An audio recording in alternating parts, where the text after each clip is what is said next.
চিনতে ভোট না দিলে কি হয়েছে তার ফল দেখছে মানুষ, কাঁদছে সবাই, ফেলছে চোখের জল।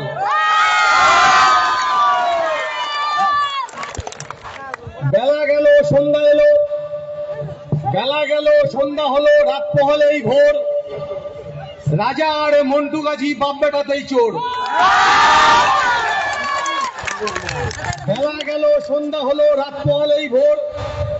রাজা আর মন্টু গাজী বাপ বেটাতেই চোর। তারপর শুনবেন তো, তোলাবাজি করে এড়ায় বাড়ায় অশান্তি, তোলাবাজি করে এড়ায় বাড়ায় অশান্তি, খবরেতে শিরোনাম শুধুই বাসন্তী। রাস্তাঘাটের বেহাল দশা, রাস্তাঘাটের বেহাল দশা বানালো এক পাজি, পূর্তের কর্মাধ্যক্ষ দালাল রাজা গাজী। তাই ধান্দাবাজি ঘুচিয়ে দিতে, তাই ধান্দাবাজি ঘুচিয়ে দিতে খামে দিন ছাপ, নওশাদ সিদ্দিকী দেখাতে পারে নতুন সুপ্রভাত। বন্ধুগণ, আজকের এই অধিকার সভার সভাপতি,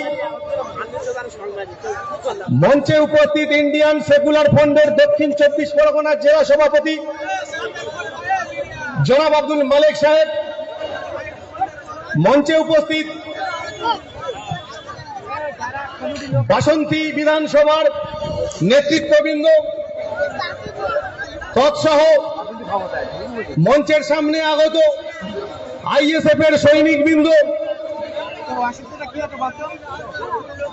পথ চলতি মানুষ, পুলিশ প্রশাসনের বন্ধু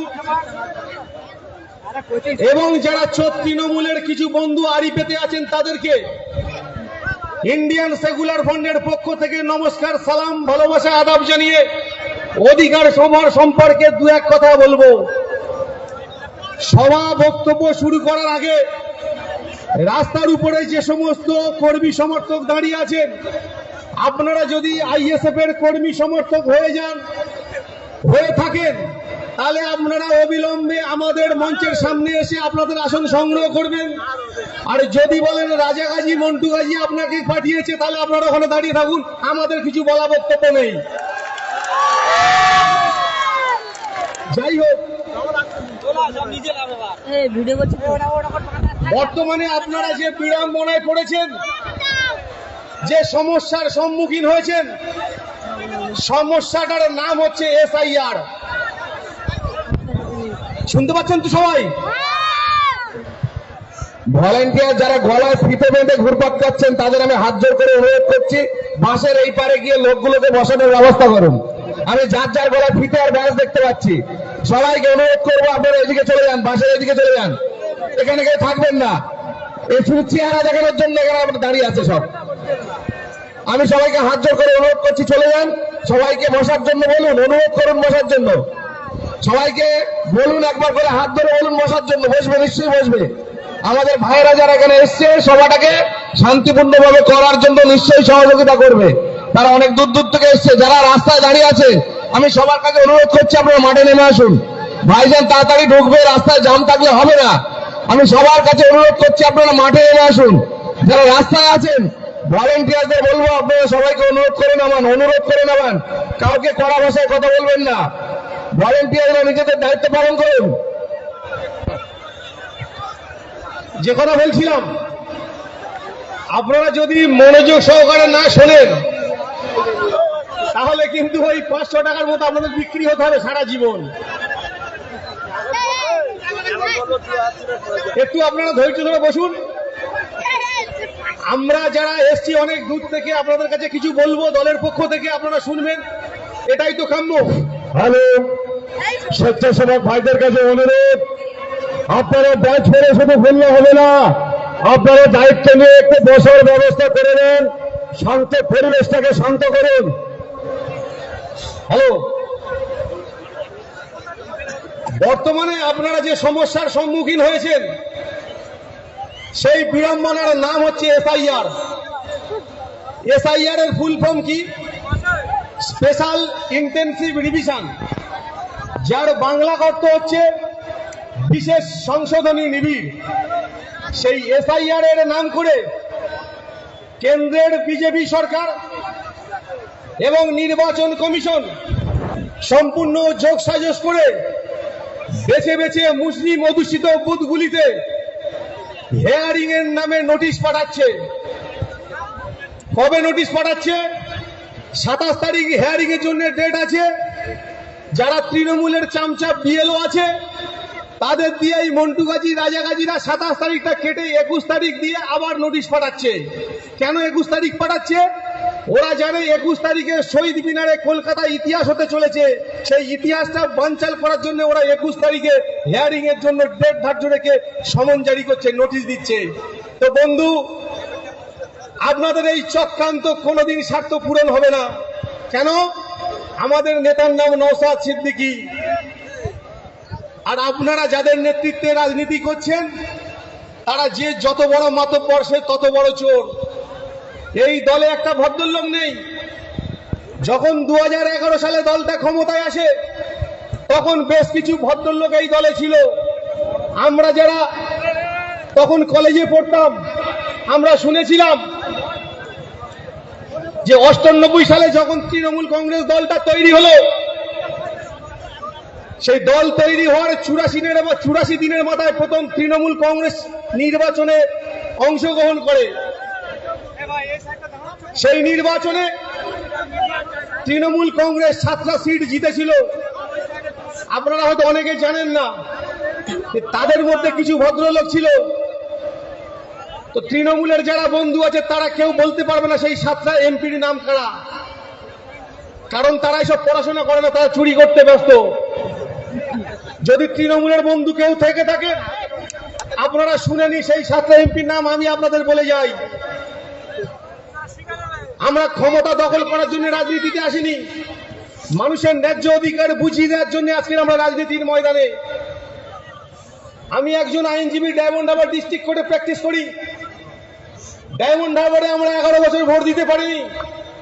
আমাদের কোনো স্বাধীনতা নেই, আমাদের কোনো মৌলিক অধিকার নেই, আমাদের গণতন্ত্র হরণ হয়ে গেছে ডায়মন্ড হারবারে। ডায়মন্ড হারবার থেকে যিনি লোকসভায় জিতেছেন 7 লক্ষ ভোটে, ভাবতে পারছেন? ইভিএম মেশিনের উপরে সেলো টেপ লাগানো, ক্যামেরার মুখ অন্যদিকে ঘোরানো, ক্যামেরায় কাদা লেপে দেওয়া আছে, আরো ভুড়ি ভুড়ি অত্যাচার, যে অত্যাচার লাগামহীন সন্ত্রাসের সৃষ্টি করেছিল ডায়মন্ড হারবার, ফলতা, বজওয়াজ, মেডিয়াপুরুষ থেকে তামাম ডায়মন্ড হারবার এলাকায়। আমি সেই এলাকার বাসিন্দা। আমরা যারা স্বাধীন সচেতন মানুষ, আমরা যারা ল অ্যাবাইডিং পারসন, আমরা যারা আইনকে মান্য করে চলি, আমরা এই নোংরামির মেনে নিতে পারিনি। তাই প্রতিবাদ জানাতে নওশাদ সিদ্দিকীর হাতে হাত দিয়েছি। আইএসএফ এর ঝান্ডার তলায় এসে আজকের মানুষের অধিকার বুঝিয়ে দেওয়ার জন্য আজকের ডায়মন্ড হারবার থেকে বাসন্তীর মাটিতে পা রেখেছি। যাই হোক, সেই 7টা এমপি কখন ছিলেন? 1 নম্বর ছিলেন মমতা ব্যানার্জি, চোরের রানী। 2 নম্বর ছিলেন একজন ভদ্র মহিলা, যাদবপুর থেকে জিতেছিলেন, কৃষ্ণা বসু। 3 নম্বর ছিলেন উত্তর কলকাতার অজিত প্রজা, স্বর্গীয়। 4 নম্বর ছিলেন দক্ষিণ পশ্চিম কলকাতা কেন্দ্রে ছিল, এই উত্তর পশ্চিম কলকাতা ছিল সুদীপ বন্দ্যোপাধ্যায়। এই ছিল 4 জন। আর 3 জন ছিল শ্রীরামপুর থেকে আকবর আলী খন্দকার, আর হাওড়া থেকে ছিল ডক্টর বিক্রম সরকার, এবং কাঁথি থেকে ছিল নীতিশ সেনগুপ্ত। তো তার 43 দিন পরে যখন আবার নির্বাচন হয়, তৃণমূল কংগ্রেস আরো 2টো সিট জিতেছিল এক্সট্রা, মোট 9টা সিট পেয়েছিল। সেই 2টো সিট কোথায় ছিল? একটা হলো বারাসাত থেকে রঞ্জিত মোজা, একটা হলো নবদ্বীপ থেকে আনন্দমোহন বিশ্বাস। তার 56 দিনের মাথায় আবার ভোট হয়েছিল। হওয়ার পরে তৃণমূল 9টা সিট হেরে গিয়ে একটা সিট জিতেছিল মমতা ব্যানার্জি। আর সাইড বাই সাইড 2টো বিজেপি সিট জিতেছিল। একটা হলো দমদম থেকে তপন সিকদার, একটা হচ্ছে কৃষ্ণনগর থেকে জুলুবাবু সত্যব্রত মুখার্জি, যিনি আমার কলিগ। বর্তমানে তিনি ইহলোক ত্যাগ করেছেন, পরলোক গমন ত্যাগ করেছেন, স্বর্গে চলে গেছেন। তাকে শ্রদ্ধা জানাই আমরা, যেহেতু আমার কলিগ। তার সঙ্গে আমার নীতিগত আদর্শগত পার্থক্য ছিল, আছে, থাকবে। যাই হোক, তো তৃণমূলের বন্ধুদের বলি, আপনার দলে একটাও ভদ্রলোক নেই। তারপরে যখন 2011 বিধানসভা হলো, কিছু ভদ্রলোক এসেছিল। আমাদের একজন বিচারপতি ছিলেন হাইকোর্টের, বিচারপতি নূরে আলম চৌধুরী, আপনারা অনেকে শুনবেন, নামটা জেনে থাকবেন। ভদ্রলোক বড় আশা করে মমতা ব্যানার্জির কাছে গিয়েছিল। ভদ্রলোক বিধানসভায় জিতেছিল, জেতার পরে কি করেছে শুনবেন?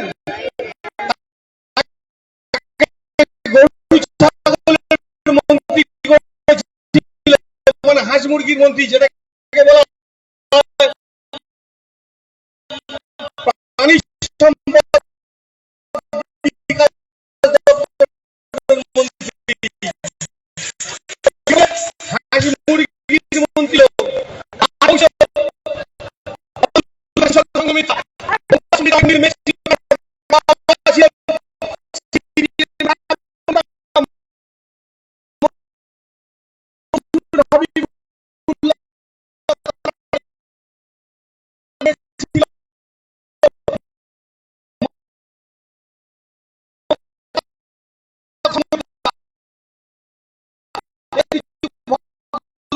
ছিল, একজন ছিল অমিত মিত্র।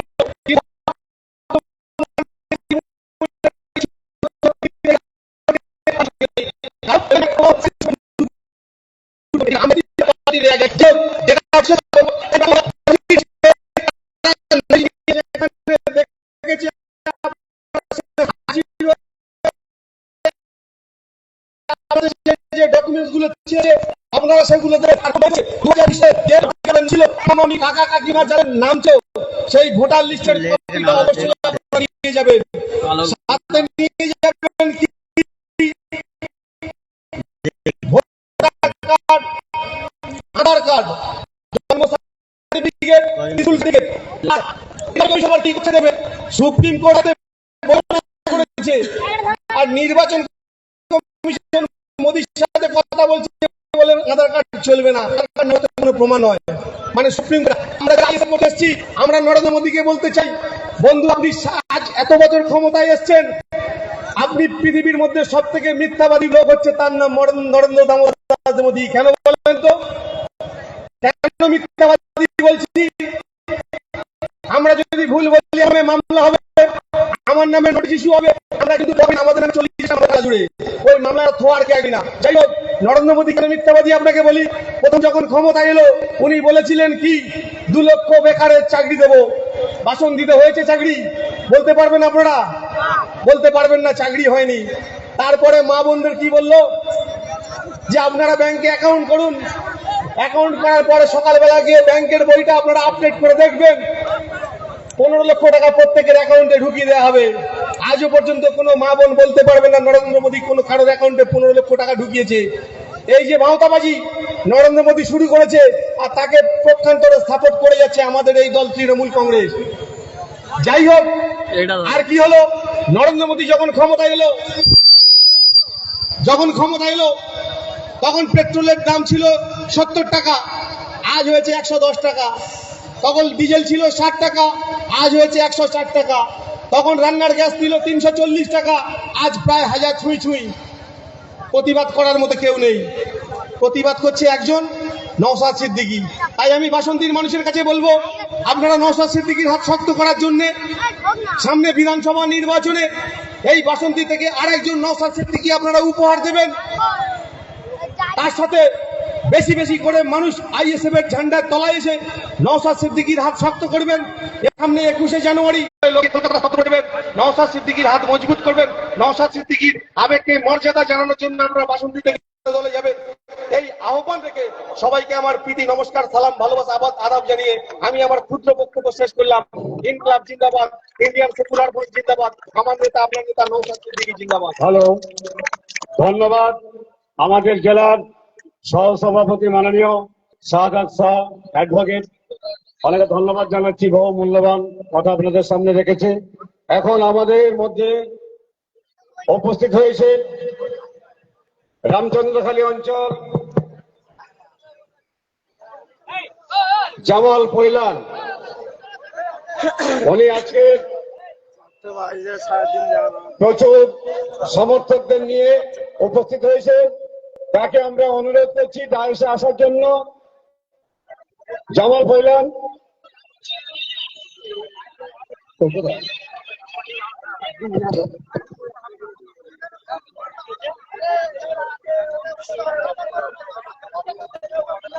এখন আমাদের দক্ষিণ 24 পরগনা জেলার ছাত্র নেতা মাননীয় শামসুদ্দিন লস্কর, মাননীয় শামসুদ্দিন মন্ডল আপনাদের সামনে কিছু কথা রাখবে। সেই সঙ্গে মাননীয় জামাল কৈলাস মহাশয়কে ডায়াসে আসার জন্য অনুরোধ জানাচ্ছি। সকলকে সংগ্রামী অভিনন্দন। স্টুডেন্ট ফ্রন্ট রাজ্য কমিটির সদস্য আমি শামসুদ্দিন মন্ডল। আজকে বাসন্তী ব্লকে এই অধিকার সমাবেশে উপস্থিত আমার রাজ্য কমিটির সকল নেতৃত্ব থেকে শুরু করে সকল সদস্যদেরকে আমি আবার এই সংগ্রামী অভিনন্দন জানাই। আপনারা জানেন আমরা এমন একটা রাজ্যে বসবাস করি যে রাজ্যে সংখ্যালঘুদের জন্য উন্নয়নের জন্য অনেক কথা হলেও সেই রাজ্যে কখনো সংখ্যালঘুদের জন্য কোনো উন্নয়ন হয় না, শুধু কাগজে সংখ্যালঘুদের নাম লেখা থাকে। এবং আপনারা দেখবেন এই মমতা বন্দ্যোপাধ্যায়ের সরকার, বর্তমান তোলামুজের সরকার, এরা বলেছিল পশ্চিমবঙ্গে এসআইআর হতে দেবে না, কিন্তু আপনারা শুনে রাখুন এই মমতা বন্দ্যোপাধ্যায়ের সরকার যখন কেন্দ্রের এসআইআর আমাদের পশ্চিমবঙ্গে লাগু করতে চেয়েছিল তখন তার জন্য বাজেট পাস করে রেখেছিল 321 কোটি টাকা। আপনারা ভালো নেই, আমরা ভালো নেই, সংখ্যালঘুরা ভালো নেই, পিছিয়ে পড়া দলিত আদিবাসীরা ভালো নেই। নওশাদ সিদ্দিকী পশ্চিমবঙ্গের এমন একটা ঘর থেকে বিলং করে, এমন একটা বাড়ি থেকে ফ্যামিলি থেকে বিলং করে যিনি চাইলে বসে থাকলে তার কোনো অভাব ছিল না। কিন্তু আজকে পশ্চিমবঙ্গের আপামর জনসাধারণের জন্য আমাদের চেয়ারম্যান নওশাদ সিদ্দিকী দিন রাত এক করে সংখ্যালঘুদের জন্য লড়ছে, দলিত আদিবাসীদের জন্য লড়ছে। আপনারা জানেন বারবারই এই সরকার ওয়াকআপ থেকে শুরু করে এসআইআর থেকে শুরু করে বিভিন্ন ভাবে আমাদেরকে পিছিয়ে রেখেছে এবং আমাদের ওয়াকআপ প্রপার্টি গুলোকে অকুপাইড করার চেষ্টা করছে। ক্যামাক স্ট্রিটে এই পিসির ভাই অভিষেক ব্যানার্জি তার পার্টি অফিস রয়েছে, তার পার্টি আমাদেরই সম্পত্তির উপরে, ওয়াকআপ সম্পত্তির উপরে। আমরা আজকে এখান থেকে প্রতিজ্ঞাবদ্ধ হতে চাই, আগামী 21শে জানুয়ারি আমরা কলকাতার শহীদ মিনারে যাব এবং সেখান থেকে এই ক্যামাক স্ট্রিটের পার্টি অফিসটা আমরা ছিনিয়ে নেবো। রাজি আছেন তো? রাজি আছেন? নওশাদ সিদ্দিকীর সাথে থাকবেন। তারপরে আপনার সংখ্যালঘুদের যত অধিকার আছে এবং পিছিয়ে পড়া দলিত আদিবাসী যারা রয়েছে সকলের অধিকার আমরা আদায় করব।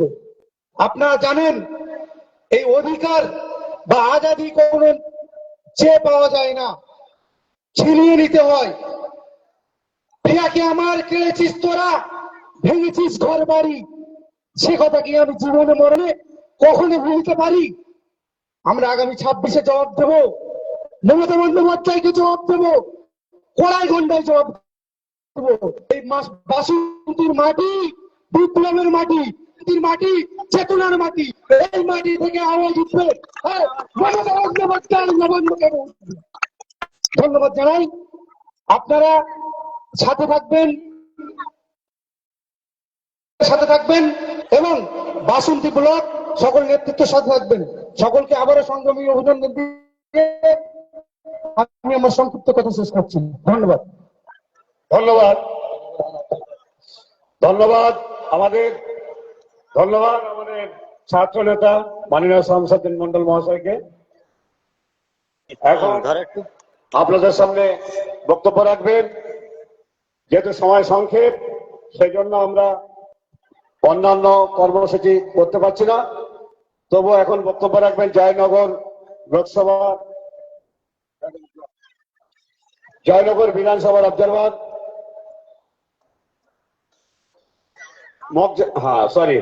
মগরাহাট বিধানসভার অবজারভার সম্মানীয় কংসারী মন্ডল মহাশয় আপনাদের সামনে মূল্যবান বক্তব্য রাখবেন।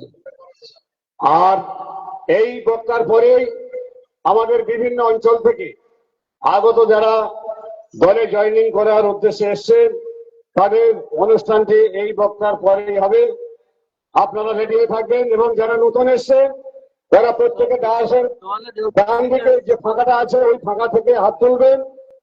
আর নেতৃত্ব যারা আছে 5-6 জনকে আমরা উপরে তুলে নেব, আপনারা সবাই হাত তুলে জানিয়ে দেবেন। আসুন কনসেন্ট সাথী সভাপতি, আজকের মঞ্চে উপস্থিত জেলা